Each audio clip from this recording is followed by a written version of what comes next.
So at this time, it's my pleasure to introduce the president of SAG-AFTRA, Gabrielle Carteris.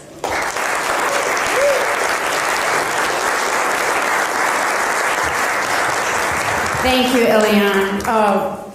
Thank you all for being here tonight.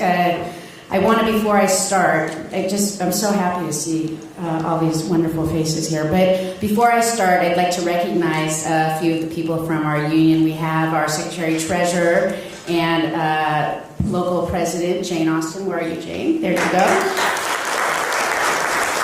Thank you. We also have several of our SAG-AFTRA national and local board members who are with us. I want to thank you all for being here, recognizing World AIDS Day. And I was shocked, actually, when I thought about it. It's been 30 years, and I look forward to the day when we say we are celebrating the fact that there is no more World AIDS Day.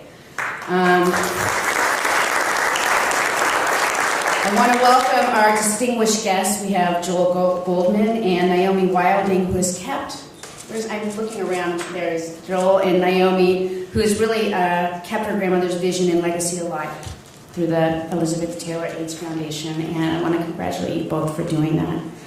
As many of you know, Elizabeth Taylor put her face to the HIV/AIDS epidemic at a time where there was an incredibly, I want to say it was an awful stigma that was attached to it. I remember in the early 80s when the AIDS epidemic, when there was that big boom, and it was thought of as being solely a gay disease, and it was a punishment to those who were gay. And thank God we had Elizabeth Taylor. It was because of her and her work in helping to speak out against the lack of public policy response by the federal government. The federal government ignored it regarding this epidemic, that everybody was turning away from it. And she raised millions and millions of dollars in research, for research to find a cure. She helped to start a movement that we recognize today. Her work on behalf of those with HIV/AIDS what led her to be recognized. And I don't know if you know this, but it was in 1998 she received the SAG Life Achievement Award. And that was not only for her fabulous work as an actress, but it was for her making a difference in her service to our country and to the world. She really deserved it. I can remember, as I said, the fear and the stigma that was attached to it. And so we are very proud to honor the memory of our dear friend and colleague, Elizabeth Taylor, and to recognize the incredible work that she did through her foundation. She did it. She did it at a time when others were paralyzed with fear. Absolutely paralyzed. When others refused to reach out to those who were afflicted, she met the disease head-on, raising money for research and offering care and love to those in need. And love was also very crucial. We've come a long way from those days, and yet there's still so much more that we have to do. Tonight is a testament to Elizabeth and to the foundation, to its leadership and staff, who still lead the way. And as Elizabeth herself said, and I quote, "Ours was one of the first industries to be directly and dramatically affected by the AIDS epidemic. It's heartening to me that this community has risen to the challenge." So tonight, let us all rise to the challenge so that we can end this celebration, or this actually acknowledgement of World AIDS Day, so that we can look back and say no more. Thank you for being here, and it promises to be a very informative evening. Thank you. Before I go away, I want to introduce the person who is the co-chair for our LGBT community committee, and not only is he an activist, but he is a fabulous actor, and that is Jason Stewart. And I need help. Oh God, I wish I was straight. First, I just want to say how humbled I am to be here, to be a man of a certain age, and to have passed through what a lot of other gay men have been through in this country, and to still be alive. And as the national co-chair of the Screen Actors Guild SAG-AFTRA LGBT Committee, we had started this 11 years ago with the idea of supporting each other, creating the idea of a safe place to work and equality in the workplace, and the idea that we could also create more opportunity for each other. I also want to mention today some of the actors that I have come to work with, meet, and serve with us on this committee who have passed. First, I would say Alexis Arquette, who was part of the committee, who sat right here, Ellen, I believe, on our first caucus, am I correct? And she, or he, because she went back and forth quite a bit, and I just adored her. And I think in this business, a lot of times we don't want to say to people that we are sick if we have an illness, whether it be breast cancer or any other kind of cancer, any other kind of disease, because people will think that we won't be available for work. And we all don't want anybody to see us in that way. Alexis, for me, as a colleague and a friend, was always someone willing to show up if you talked her into it enough. And I also want to talk about Michael Jeter, who was the first person I ever met. We used to work out together at the gym. You know him from Evening Shade and the Green Mile, and he passed from AIDS. And this man was amazing, and certainly the first person I ever met that actually said that he was HIV positive, and people knew, and he continued to work and continued to live an openly out proud gay life. He was an example to me. And the last person I'll speak about is a guy you probably don't even know. His name is Barry Robin. And when I was in my early 20s, you might know him from the film that Stanley Kramer directed, Bless the Beast and the Children. He played Cotton. And this was a man that I met when I was very, very young, who put out his hand to me and showed me the way. And I want to mention his name today because he passed and was a wonderful actor. And this is a disease that I hope one day that they do find a cure for in my lifetime. And I just want to say to you all today, thank you so much for letting me be of service. Thank you very much.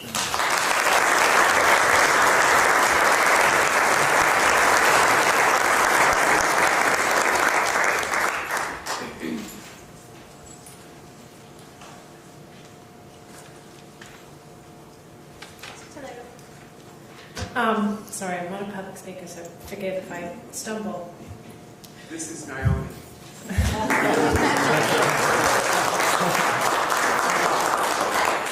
Thank you. No one told me.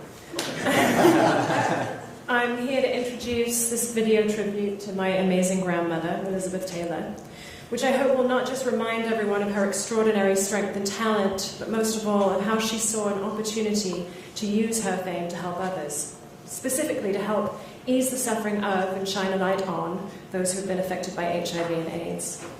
At the end of her life, when I knew her best, she proudly spoke of her activism as having been her life's greatest work. It was my grandmother's wish to see an end to AIDS within her lifetime. Sadly, that wasn't possible. It's now 35 years since the beginning of the epidemic, and we do have the science and the tools to see an end to AIDS in the United States, but we still haven't achieved it. Stigma persists, new HIV diagnoses remain constant each year and rise amongst our young people. For example, the rate of HIV/AIDS incidence in Atlanta has been compared to that of developing countries in sub-Saharan Africa. What has held us back from our goal is lack of education and visibility around the facts of HIV and AIDS themselves, and lack of tolerance towards the very people who are most at risk.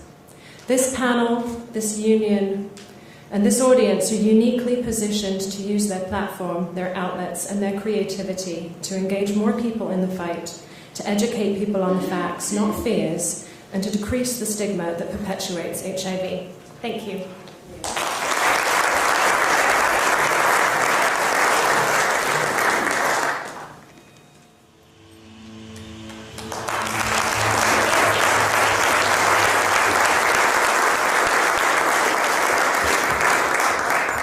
Hello, I'm Joel Goldman, the Managing Director of the Elizabeth Taylor AIDS Foundation. First, I want to thank Gabrielle, Jason, Naomi for your remarks that have really set an incredible tone for tonight, and also to Iliane and Ellen and the SAG-AFTRA team for helping us pull this together and partnering with us on this eve of World AIDS Day. Now I'd like to invite the panelists up one by one, and we'll start here with David Arquette, activist and actor and director and producer and a lot of other things, and a good friend of mine.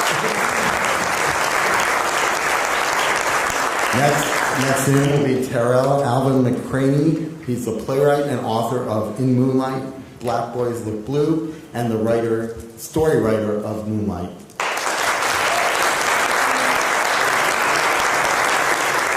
Next to Tarell, we have Dr. Michael Gottlieb, an immunologist and HIV/AIDS expert, and we'll get more into his bio in a bit.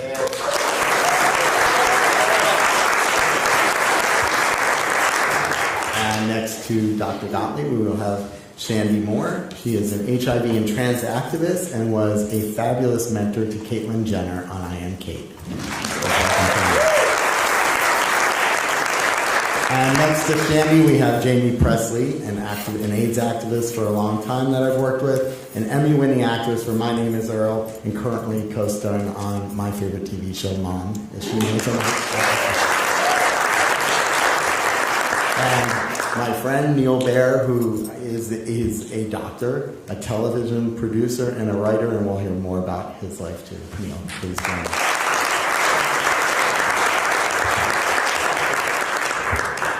So I'll start by saying this past summer was the 21st International AIDS Conference, and actress Charlize Theron opened the conference this year. And I just want to read one little quick excerpt of her speech because it really resonates with me. I hope we won't keep meeting like this. Since the first International AIDS Conference in 1985, we have been counting up, all the way to 21. Now it's time for us to start counting down. We have set a goal to end the AIDS epidemic by 2030. Tomorrow is the 28th World AIDS Day, and I wholeheartedly agree with Charlize. It's time for us to stop counting up with these World AIDS Days, and like some of the speakers said before me, it's time that we see an end to it. The tools exist in this world to end this, but to do that, we must really re-educate and reinvigorate the public, which is why we're so glad to partner with SAG-AFTRA tonight, because we really believe the entertainment industry played a huge role at the beginning of this disease and can play a huge role again when we need that extra shot. First, I want to start with Dr. Michael Gottlieb to sort of set the tone in terms of where we're at today.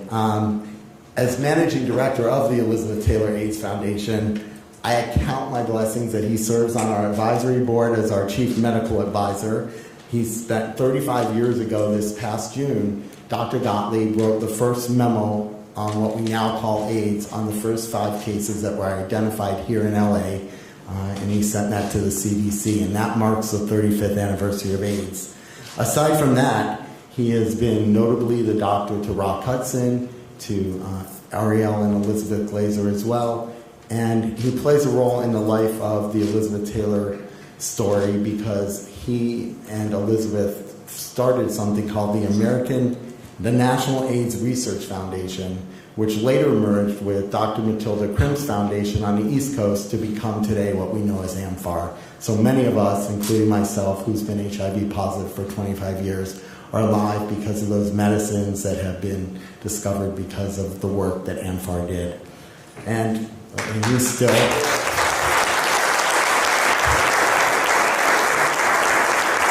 And he still is a practicing HIV physician, not just miles away from here. So, Dr. Gottlieb, let me start with this question for you. We always say we have all the tools to end this epidemic. Can you explain to the audience, what are the tools? How can we get there? Well, thank you, Joel. There are quite a few tools that we have to end this epidemic. We've made remarkable progress in a very short time. I know it seems like an eternity to many of us, and most of us, but the progress scientifically in the last 35 years has been dramatic. We still don't have a couple of tools that we really need, and one of those is a vaccine, and the other is a cure. But what we do have is the scientific apparatus and the commitment to find those things. In the United States and in many countries, incredible research is being done on those two things, vaccine and cure. But to answer your question more directly, we have a test, a very accurate test for HIV, which is underutilized.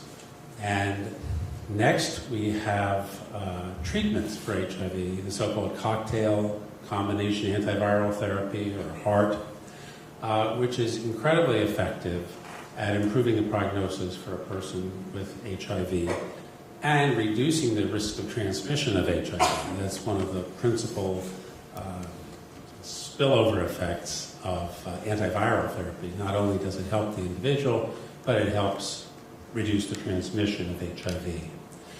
And lastly, we have a test to measure the level of virus in the blood and render people undetectable and let them know that they're in fact undetectable.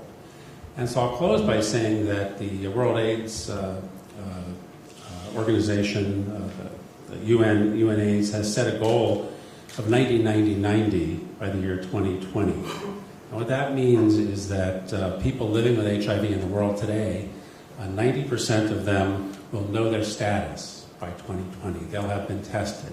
90% will be engaged in therapy, and 90% will be undetectable.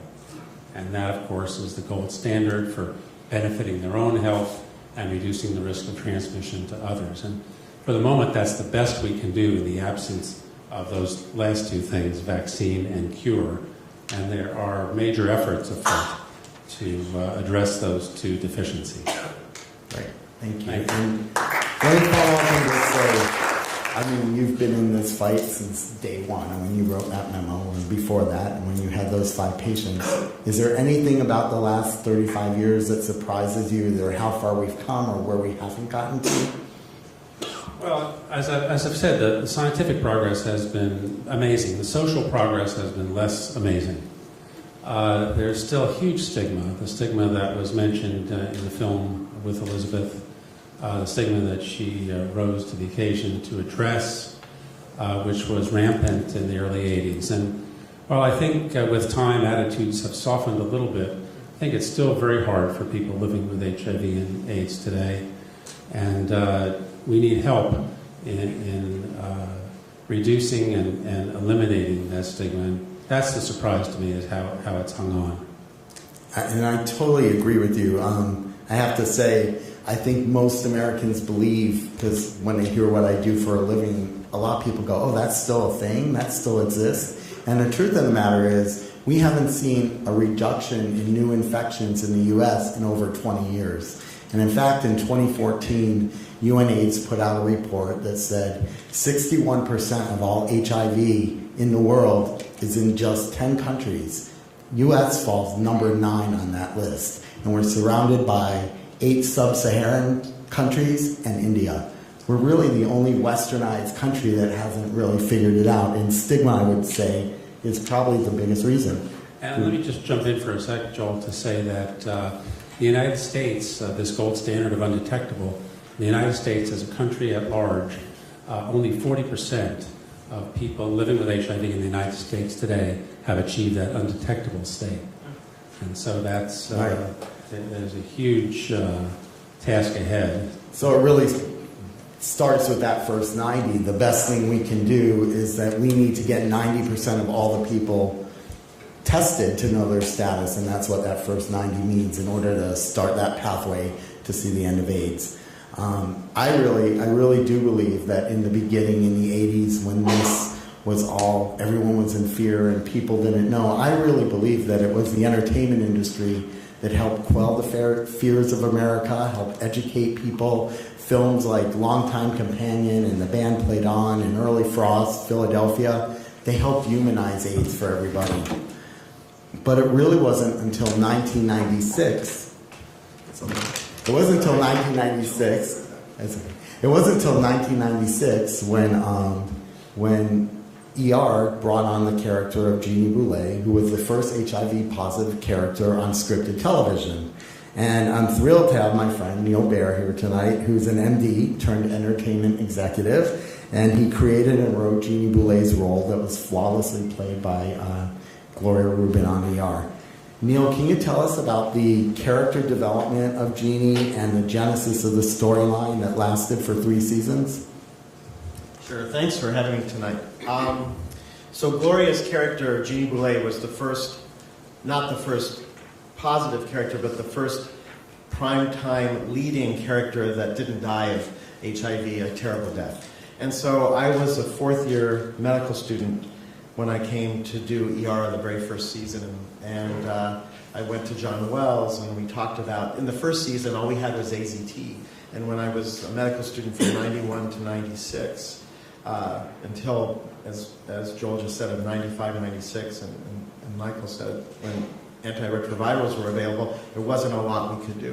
And people did die. And all the movies you just, and TV movies you just mentioned, everyone died in those films. Philadelphia, An Early Frost, One Time Companion, all of those films. And so we wanted to, from my own experience of seeing people going from death's door to living, being on antiretrovirals, and as at that time a closeted gay man, I wanted to do a story that really showed a different point of view. So we asked Gloria, who herself had dealt with HIV because of a family member who had died of AIDS, and she agreed to play this character, and it really hadn't been seen on television, particularly a healthcare provider. So we were able to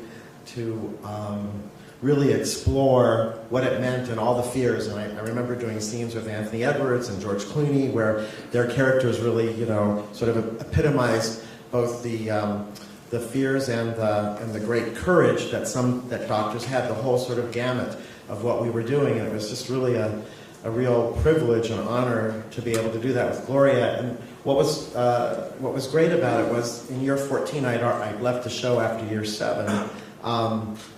To go into other shows, but I asked John to bring Gloria back to show that a character could be happy, healthy, active, and living a really positive life, being HIV positive, and they did. And so that was really like a wonderful moment, I think, for ER in year 14 out of year 15 when Gloria went back on the show to play Jeannie Boulet.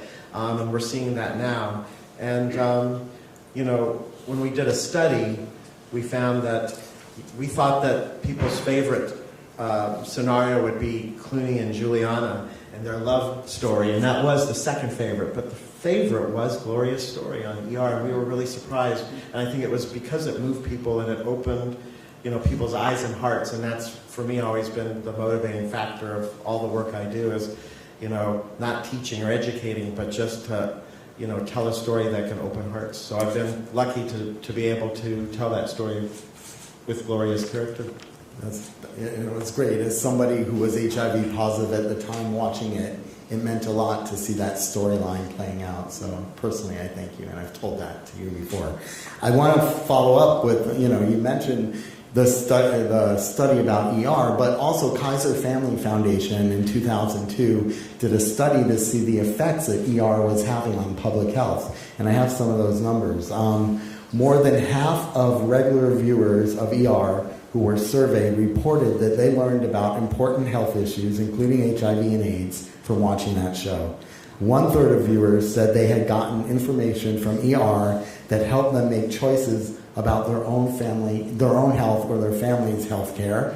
And 1 in 5 doctors said that they actually were consulted by viewers of the show who came in to talk about certain diseases. So, again, the whole point of tonight is to say we need more of this, and that show really was groundbreaking, and Kaiser really put it together that it really did work. So thank you. Neal, you've also been busy since then, and with Law and Order SVU, a little show that you do, producing and writing, and I noticed that the Tonys this year. I'm Olivia Benson, Finn Tutuola, and I'm Elliot Stabler. It's my bunch. How many people you gave their starts to? Because at the Tonys they did that whole deal. When Patricia Mara came in, I said, "Who is that?" And just right when she walked in, and we gave Rooney Mara her first job. She walked in. Lee Pace, so many different actors, and we continue doing HIV storylines. about on the down low, HIV deniers with Martin Mull's character. It was an amazing episode. HIV in Congo. I mean, it was just like a real pleasure for me to continue to do those kinds of stories and move it into, even into the present. So, I am a little nervous about what's going to happen to people with HIV, and as Michael Gottlieb said, between 30 and 40% of people are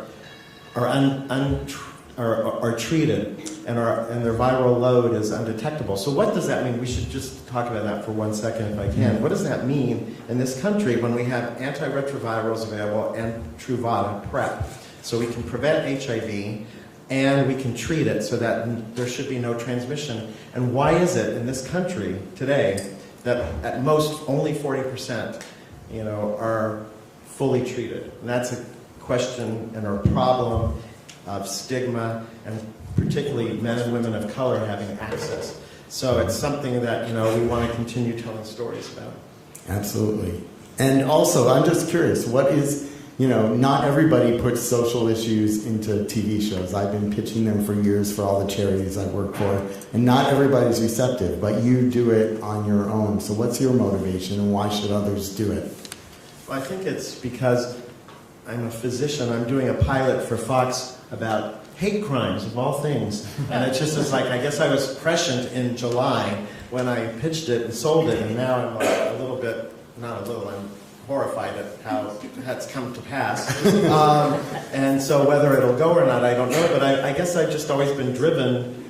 Maybe it was partly also because of my being in the closet, that rather than being homophobic, I tried to do as many stories as possible about HIV and kids with HIV and gay kids who didn't want to come out of the closet, and making Laura Innes's character a lesbian on ER, and making Ice-T's son gay on SVU. It's like, if you look at kind of my past, it's like, why was Neal Baer so interested in doing all this? So it's like, well, the answer was because I was gay. So, so I think that was part of it too, feeling this pressure my whole life until I came out about 3.5 years ago. But it was a conduit for me to tell stories that I was really passionate about, but still be a little self-protected. So I guess it's just that passion for storytelling that I do think that that's the way that change can come about, by telling these stories and seeing, Gloria's character. She wasn't going to infect anyone she was treating. I mean, people really thought that in 1995, 1996. We had a great scene with Anthony Edwards saying, we're going to fire you because people are too afraid to be with you, to be around you. And Laura Innes's character said, no, we're not going to do that. And it's like they were articulating the battles that were going on in the country, and it's like such a privilege to be able to work with amazing actors and writers and directors to articulate those stories. So, I've been fortunate. And we need more of it today. And I'll tell you, in some ways, Jeannie Boulet's storyline was really even ahead of its time. Today, in this country, black women now account for 60% of all women who are HIV positive in this country. And in fact, 47% of all new infections in the U.S. are in the black community. And we have to contrast that with that the black community is only 12% of the U.S. population. So there's a huge disparity.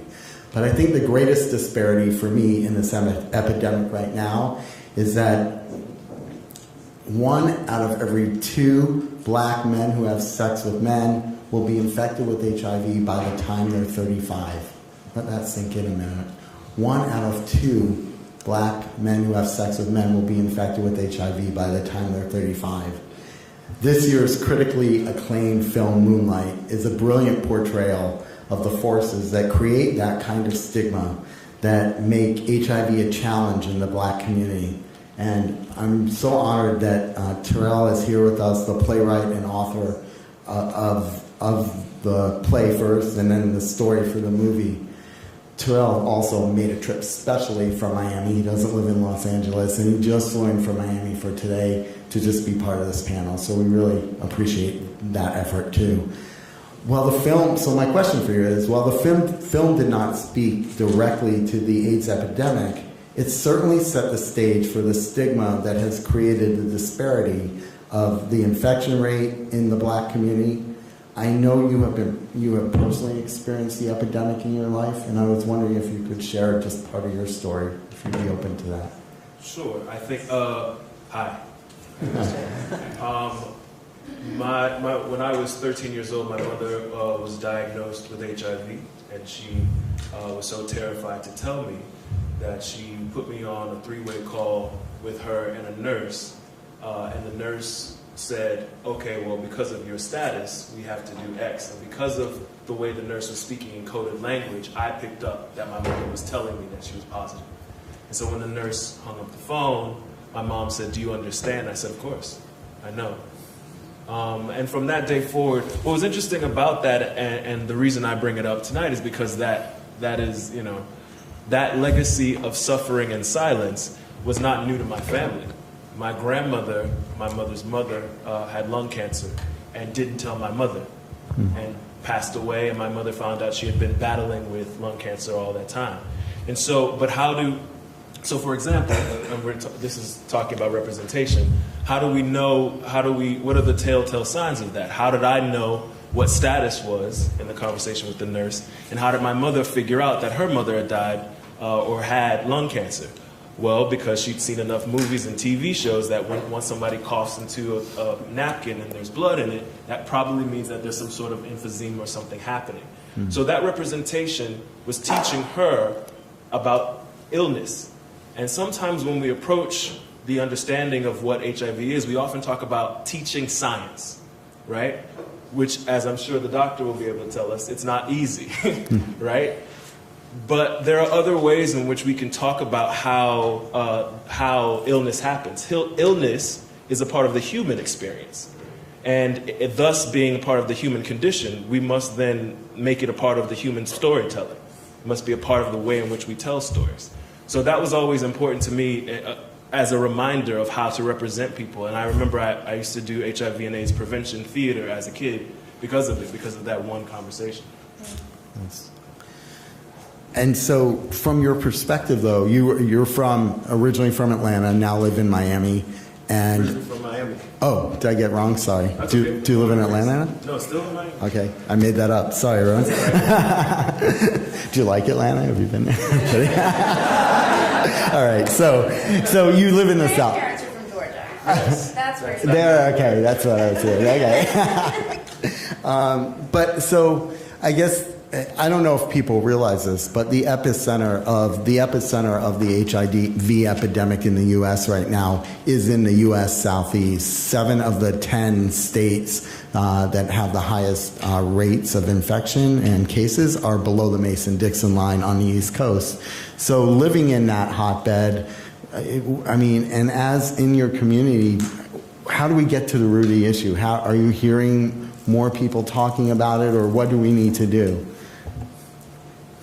If you Google right now the films dealing with HIV and AIDS, they come up like The Band Played On, Philadelphia, some of the ones mentioned, some of the TV shows. And if you look at over the 35 plus years that we've been battling this epidemic, who has been hit the hardest and then recovered, right? Those numbers are no longer the center of the epidemic. And who hasn't, you can see a parallel. Absolutely. Right? Within the GLBT community, particularly for people who are not of color, we have representation. It is there. It is strong. It is linked to heroes. Right? I know who Larry Kramer was before I went to Yale. Before I went to undergrad, I knew who he was. I knew who Elizabeth Taylor was, and I knew her fight against the epidemic before I knew her movies. Because I was a stupid kid mostly. No, you're a smart one. But I remember also having to extrapolate other stories. I remember watching Forrest Gump, and that was the first time I cried for my mother being positive because I saw Jenny, played by the indomitable Robin Wright, dying or becoming sick. I remember the first time I saw somebody who was poor on 90210 when Gabrielle Carteris took Brandon Walsh to her house. Now, it sounds funny, but that was the first time someone had done what I had did in Magnet program, which is take someone to their house and go, I'm sorry. Wow. I know I don't live like you live. So when we talk about why the stigma exists, when we talk about resources and research, we're not often bringing into the conversation representation. We're not bringing in the conversation ability to allow the people we want to reach to be at the center of the conversation. We're not talking, those stories aren't the ones that I can go into the archives. Where are the movies about Alvin Ailey? I had to learn Alvin Ailey died of HIV/AIDS almost 20 years after I first saw Revelations, the incredible piece that changed so many lives in modern dance. And that hasn't gone away. That hasn't changed. I'm looking out and I see my friend who created a wonderful piece that braids those stories together. The stories are there. They just don't make it to where we actually can see them and they reflect. Hopefully social media is changing that, right? Hopefully our access to those stories is becoming more intimate. But we have a responsibility in that way to engage the community and give those heroes to the people. Perfect answer.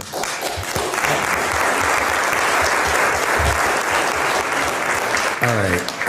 Next, Chandi Moore. Trans women are another segment of society with a huge disparity of HIV infection rates. Globally, a trans woman is 49 times more likely to be infected with HIV than a cisgender woman, and more than 1 in 4 trans women in the U.S. are living with HIV.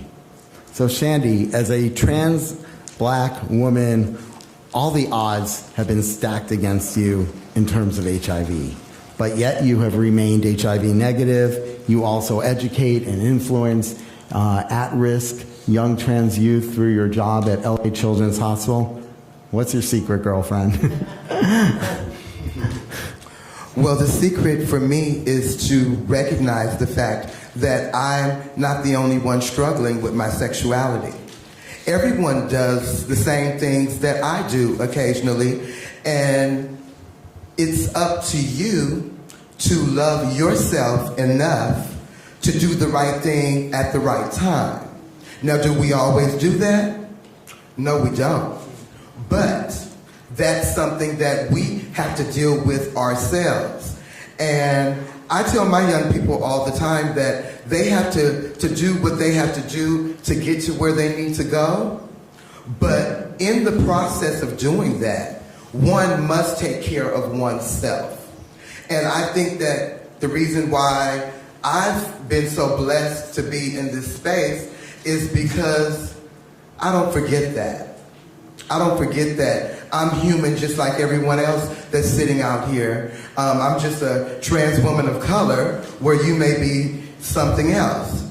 But we all face these same things. And it's really about being able to have conversations with your family, with your friends, but most importantly, your partners around HIV and STDs. I mean, we do have all these things that are accessible to people to stay negative, but they've got to go get it. We can't hold their hand and take them to the doctor when they're positive because they need treatment. They should be going because they need to be better for themselves. So we have to continue to find ways to keep people encouraged to stay in care when they become positive. Absolutely. And the other thing that I want to bring up, since we're talking about TV, and you know, we were in New York together for the UN Foundation's Social Good Summit, where Chandi was on a panel with Elizabeth Taylor's grandson and Ambassador Birx of PEPFAR, and we went out to dinner that night, and we talked about the moment that trans is having, this trans moment on TV in both scripted and reality programming. But yet, you know, other than this fall, season 3 of Transparent, where they went deep into a conversation about PrEP and that she was telling the man she was about to have sex with that she was HIV positive, we really haven't seen so much dialogue in scripted trans TV, or even on your show, I Am Cait. I don't remember an episode where HIV came up. So my question is, did you all talk about it? It feels natural as you were mentoring Caitlyn Jenner about the trans community, and did it get edited out, or is it just, what's your thoughts on that? It definitely got edited out. We went to, while we were in New York for Gay Pride weekend, when marriage went legal, we did some outreach with some of the girls in, I want to say it was maybe the Bronx or Harlem, I'm not sure, but we did get on the bus and talk to people who were coming to get tested. We gave out flyers and talked to people on the corners, but of course we couldn't do too much because once people start recognizing Cait, then it went another direction for us. But we did have conversations around HIV on the show. I just hate that that scene got edited out, like a lot of other good stuff. But we definitely have to, stay focused on that. And of course, Cait is not interested in that kind of thing right now. She doesn't like to talk about stuff like that. So we didn't really push the envelope to have conversations around that, because she would remind us that she has 10 kids and I don't know how many grandkids, and she's just not interested in having that type of relationship with anyone right now. She's focused on her happiness and living her life as her authentic self, comfortably. Do you have a feeling, though, in general, why we're not seeing the intersection of HIV and trans in all these TV shows? I mean, or do you have any reason to know why the editors or producers decided we're not going to put, because it sounds like an amazing scene that really would have educated America. My view is that people are just still not wanting to talk about it. They're acting as if it's gone away, and it hasn't. I remember when I was in high school, I used to see billboards all around LA for HIV testing and all these things. And people are still afraid to talk about it. I mean, parents are still afraid to talk to their children about sex. And their children are the ones who are in this area between 18 and 24, this high infection rate. So why are we still hiding this conversation from people? We have to break those barriers down and those stigmas and start having conversations. I mean, my mother had it with me, but she's a lot different than the average parent. But I mean, she was willing to do it, and I think that all parents should do it. And people in general, teachers, it needs to be in schools, the health education in schools now, they're limited to what they can say and how much of it they can say. So, I mean, again, we have to break down those walls and just start having these conversations, period. Absolutely, and it's not happening, as you alluded to, it's not happening in the schools either. The Elizabeth Taylor AIDS Foundation each year sponsors something called AIDS Watch, which is the largest grassroots movement to Capitol Hill to lobby for various bills that are needed in the HIV/AIDS community. And last year we took on comprehensive sexual health education in the U.S. because the truth is, many states, or most of the states, and most of the states where you see the largest numbers of HIV have chosen abstinence-only based education. And we know that young people are having sex, and the infection rates in these states show that they are, but yet we're only teaching abstinence, which makes it more important, in my opinion, for you all, the entertainment industry, to come in, because you look at Glee and you look at young people's attitudes towards gay marriage and gay relationships, and Glee was such a watched by that generation, and when they did the surveys of like young Republican, I don't remember the numbers, they all approved gay marriage. And so I feel like I guess I'm begging you all tonight, I feel like TV, I feel like activists like you, Chandi, and Jaime, who we're going to get to next, can really make a difference. And Jaime and I first met when I was working at the Elizabeth Glaser Pediatric AIDS Foundation, and one day I get a phone call from a publicist, her publicist, who says, I have this actress, and she's on the show Jack and Jill. This is probably around 99, 2000. A very long time ago. You were very young. 99, 2000. And she just wants to have a young girl with HIV to the set one day. It's not for a press purpose. It's not going to be a photographer. It's not going to be a photo. She just wants to do something magical for a young girl with AIDS, and so we sent, and I got to go with her, and that's where we began our friendship and working relationship with young Christina. So I want to ask you two questions. One, what inspired you to do that? And then I'd love to know how Christina is today. I'm sorry, I don't think I need one of these. Oh, I need it for that? Truthfully, what inspired me was the behavior that was going on set of the, how should I put it, very entitled actors. And I felt like there was a need to put things in perspective. And also because AIDS, my Uncle Alan was one of the first 7 in North Carolina to be diagnosed with AIDS in the 80s. And we found out, they thought he had Hep C. And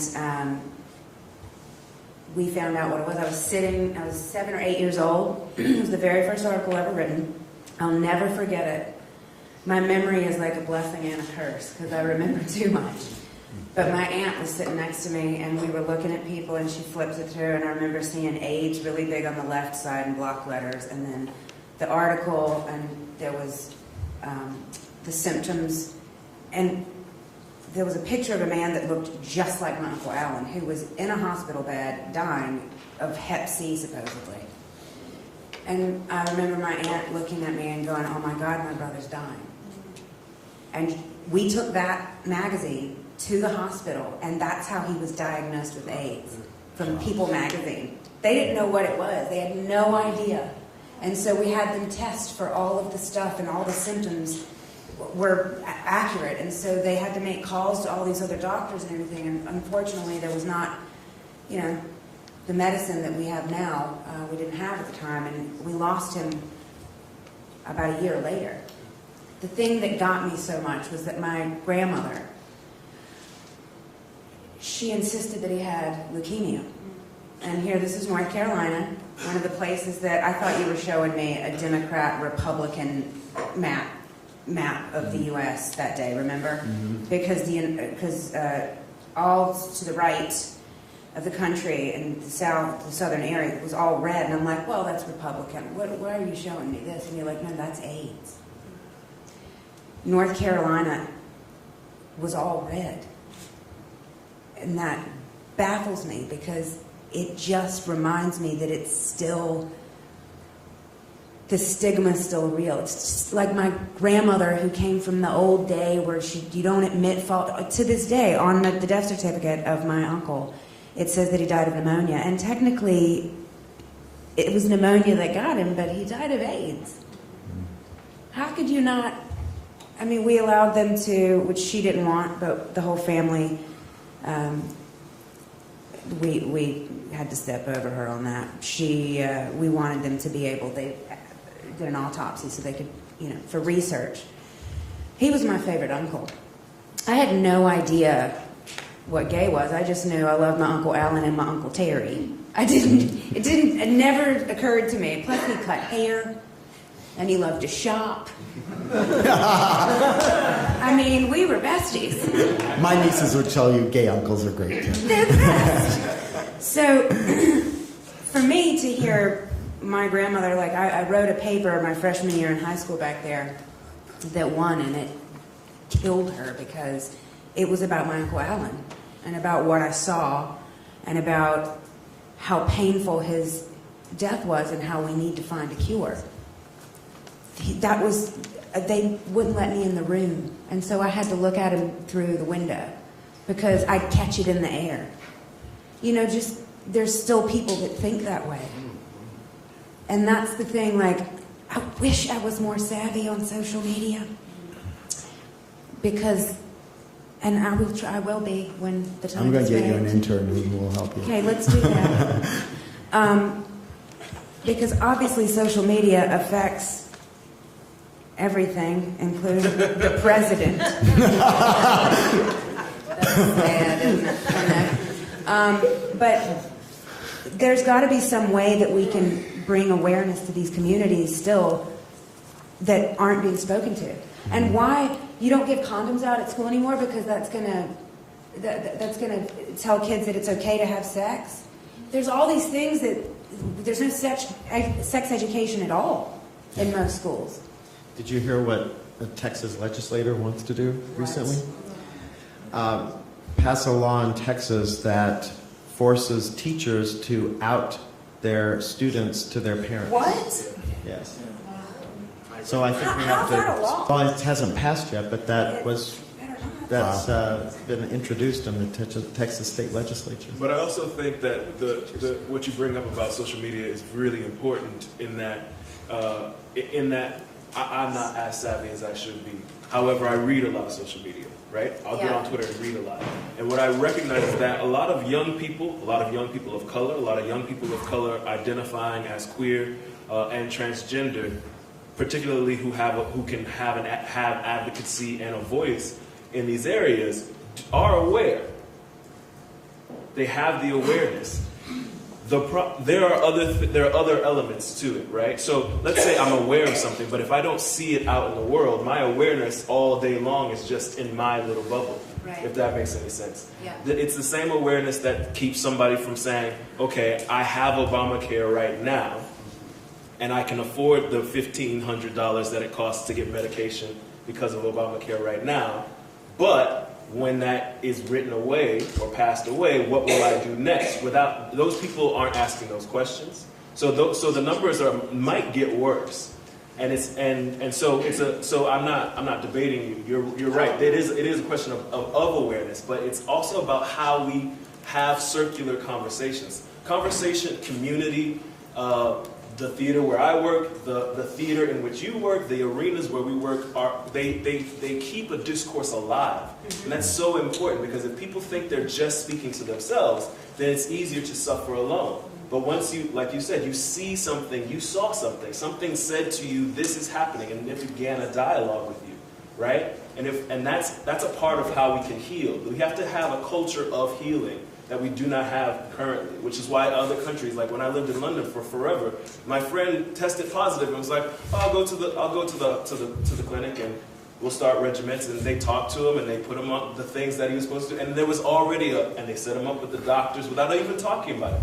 I was like, I don't even know, every 3 months that I go get tested is a gauntlet, right? There's a terrifying moment of sort of going, well, what will happen now? Who will pay for it? Will my insurance still keep me?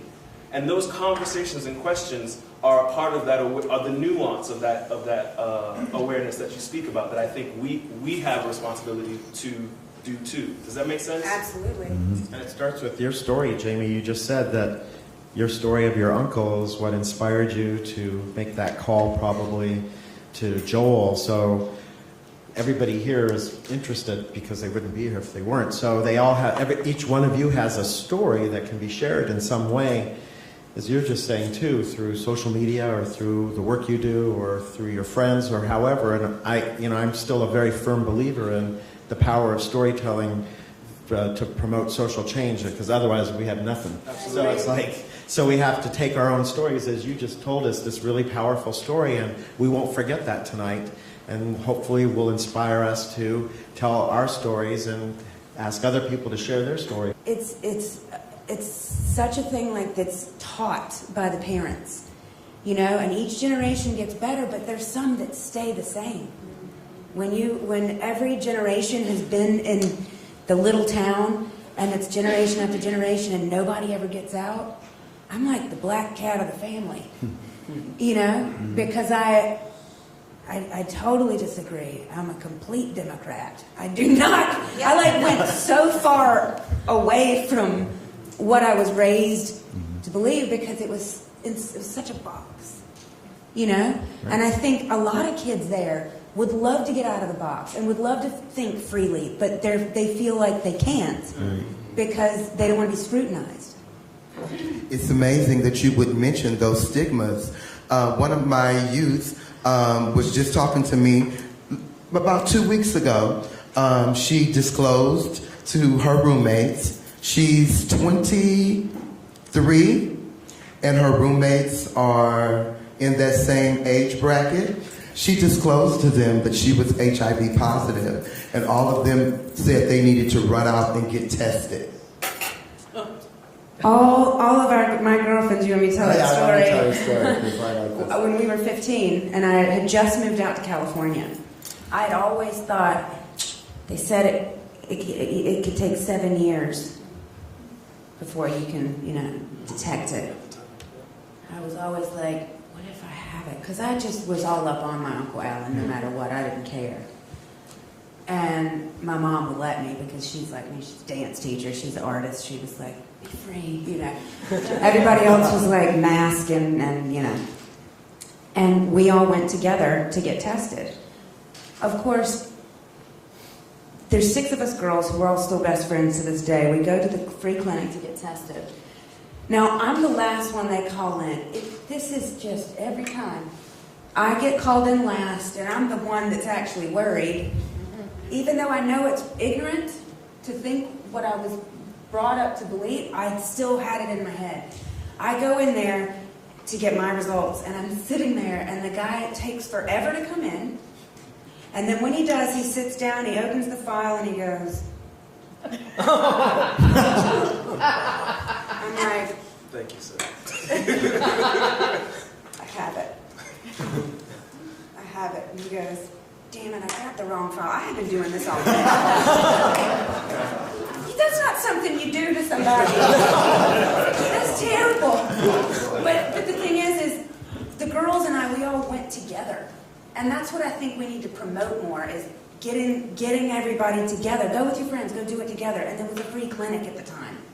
Well, and you might be able to speak to this, doctor, but just sickness in general in our society has a stigma. Yeah. Right? We don't treat the unwell well here.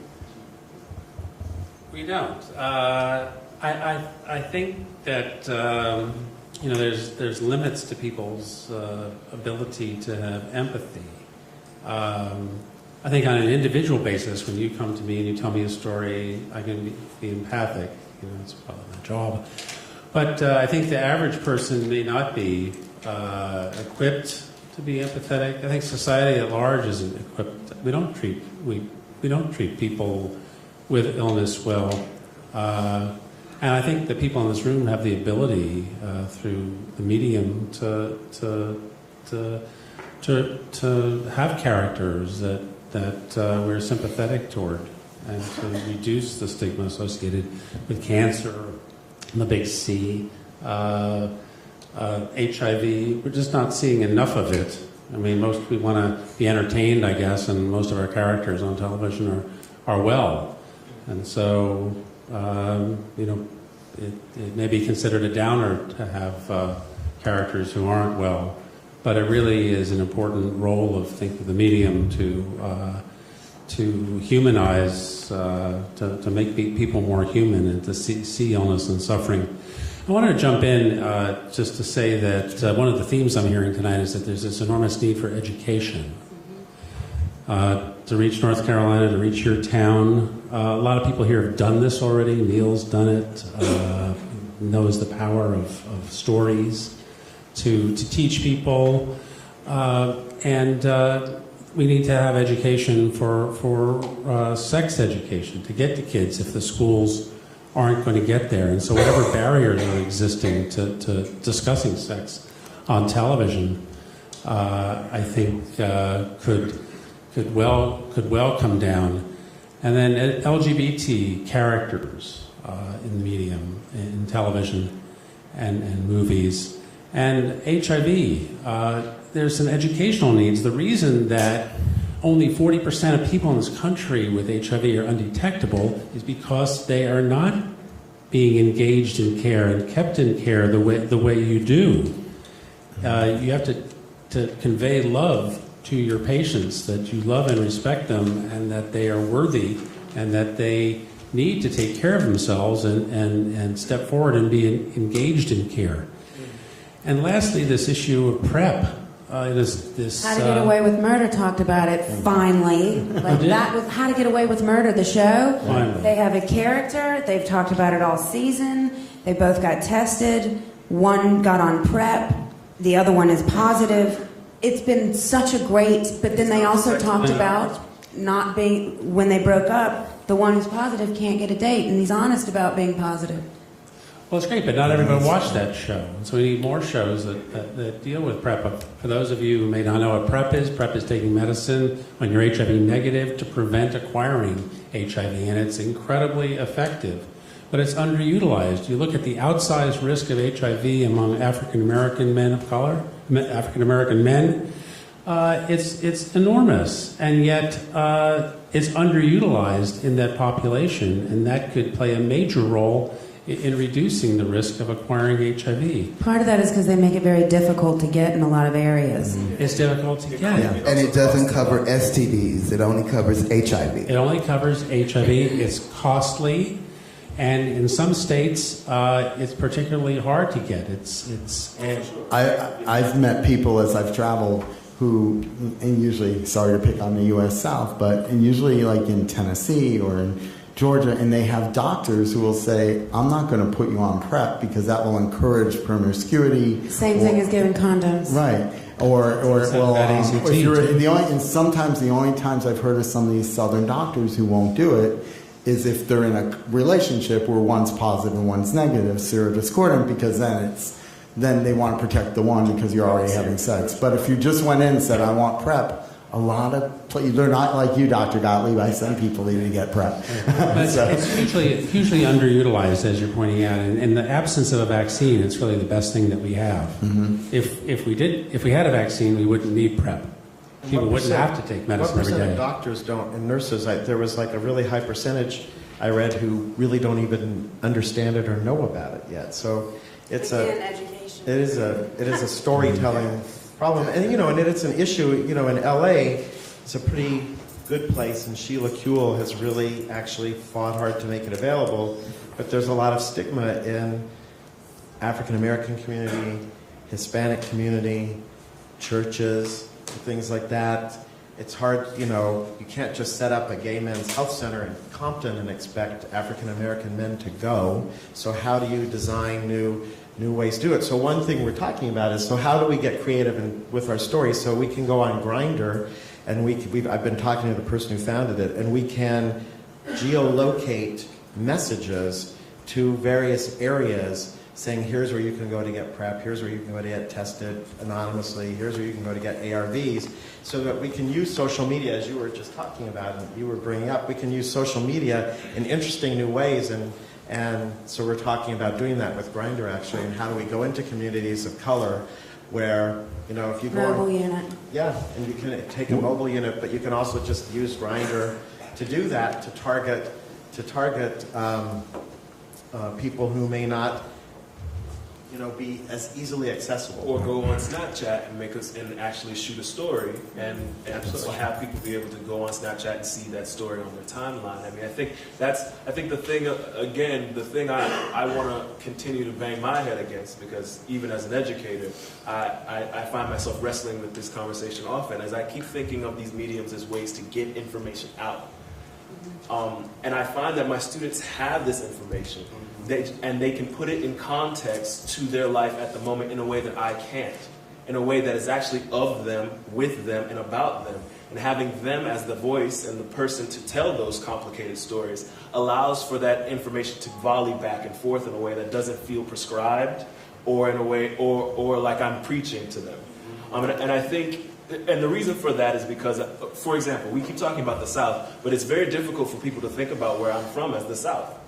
Florida is the South, and has the third largest population of black people in the country. Georgia and I think Texas or Louisiana is the third, right? So, but people don't know that about Florida. They think about Florida, they think about jiggly sandy beaches and gators, right? And so, from the land that produced Zora Neale Hurston, one of the greatest minds in African American literature, it's important for me or to make sure that the young people who are of that ilk know their heritage, know that lineage. And so I bring it into a social construct because that's a part of the problem. If we keep talking about it in numbers and the stigma as an information and not as a cultural phenomenon, sickness is a part of human condition. People get sick. And if it's not a part of the tapestry with which we tell our stories and understand ourselves, it will always remain outside of our conversations, outside of who we are. And I think the self-shooting movement, we're going to see more and more like on MTV and other networks where we're giving cameras, just as you said, to people, because it's one thing for sort of the media to make the stories, or the traditional media to make the stories, and it's quite another for, as you're saying, young people to make their own stories that can really compel social change. So it's about everyone telling the stories, and that's what I think we're going to see a lot more. I'm hearing about it a lot, that there are going to be a lot more self-shot shows that are coming on. One of the things that we're doing at the Elizabeth Taylor AIDS Foundation is we fund it's right here out of UCLA called Sex Squad, and it's run by Dr. David Geer. And what it is, it's theater art performance about, and the stories, Zach, who works with us at ETF, was one of the Sex Squad. That's how we met him. But they get together in an intensive weekend, and they talk about their own sexual health, and they create these theater pieces. They might be spoken word, they might be dance, they might be, and then they perform them not just for UCLA, but they have a program where they go out into the LA Unified School System and they actually perform for 10th grades. They also, through a grant from Elizabeth Taylor AIDS Foundation, now tape them, and they can, then they're part of the curriculum because they're college kids who have courses. They can't go to every 10th grade class in LA Unified. And the numbers of showing students paying attention, because it's what you said, it's from them, by them, for them, in their language, and the numbers are really, really fantastic. And so we've actually now, working with David and UCLA, we're expanding that program. It's actually already afoot in North Carolina with UNC and Duke. And you're going to learn about this in a little bit, but we're going to have you go down. So the next thing we're going to do is we're actually going to have a meeting of superintendents in North Carolina that you're going to go give them hell, and we're going to get them to use that curriculum in the school.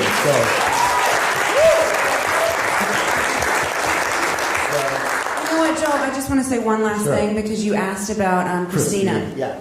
So the little girl, I fell in love with her. I get attached very easily to children, and She was 12, right, at the time? 13. 13. And so I ended up going to every school play and over to her and her mother's house all the time, and she was born with it. And her father, who passed away not long after she was born, they didn't know what it was. He got very sick very quickly. He goes into the hospital. They find out he's got AIDS, and he died almost immediately. And then they tested her mother and the baby, and they both had it. These women are two of the most incredible, because she is a woman now. She just graduated from Berkeley with her master's. She is undetectable. But this is the part about where kids teach the older generations, maybe in the older generation in this story. So high school, she's 16, there's a guy she's got a crush on, and her mom calls me and goes, I don't know what to do. Kids are so mean, I don't want her to get her heart broken. So I went over to the house and I said, tell me about this boy, what's happening? And she, and her mom's like this. And I said, lady, get out. Go to In-N-Out, which is where Christina works at the time. And so she got out, and Christina proceeded to tell me that she had a crush on this boy, and the boy asked her out, and she'd been on a couple of dates. And she didn't want to be dishonest with him. She wanted to tell him the truth, because she goes, I know it's, that kids my age have sex, and while I'm not ready yet, I want to be honest with him. And I'm like, are you crazy? No, we're not. If you're not going to have sex, then you don't need to be that honest about that right this second. Let's see how this works out. Well, she taught me a lesson. Did they get married yet? They're engaged. They're engaged. They're still together. This was 20 years ago? That just aged the hell out of me, didn't it? Yeah. Not 20 years. It's a very long time ago. 15, 16 years ago. Yeah. I was 20, I'm 39, it's fine. I'm almost 20. But I think if we get the kids talking to the kids, like you said, because they're essentially the ones that are teaching us. Mm-hmm. It's like how I taught my family. You know, we all have to do that, but we had sex education in school then. They don't have it now. And so I think that's something that we really need to work towards also, aside from what we can do in our community as far as writing and acting and producing. We also just need to be able to have some kind of a cause or fund or whatever where we can raise money to actually get the education back into the school systems. But you know what, Jaime? It's not the kids. The kids got it. Oh, it's no, their parents that's what who I said need to earlier. be educated. It's the parents who need to be sitting in those rooms, getting the current statistics and learning more so that they have a better understanding, because they're reprimanding their children for things that they don't fully understand. So before we go there, I agree.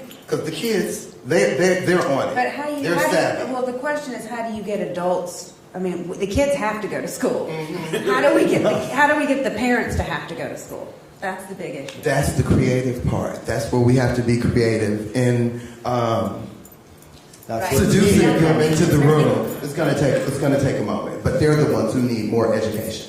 Yeah, I would jump in to say that I've heard a lot about social media here. Neophyte in social media, barely on Facebook. And I think it could be it's a powerful tool, peers talking to peers through social media. But I'm somebody who still watches the network news and reads 2 newspapers in the morning and television. And that's where I'm going to, my mind can be changed by what I see in television and the movies. Tell your story. Telling your story is liberating. Stutz Terkel said that when he interviewed people his whole life, and when people told their own story, it meant I matter. And that's really important. So you have to tell your story. We all do. And I think, and that's a great note for me to say thank you to each of you for opening your hearts and telling your story. And to everybody who came and just gathered, thank you. Thank you.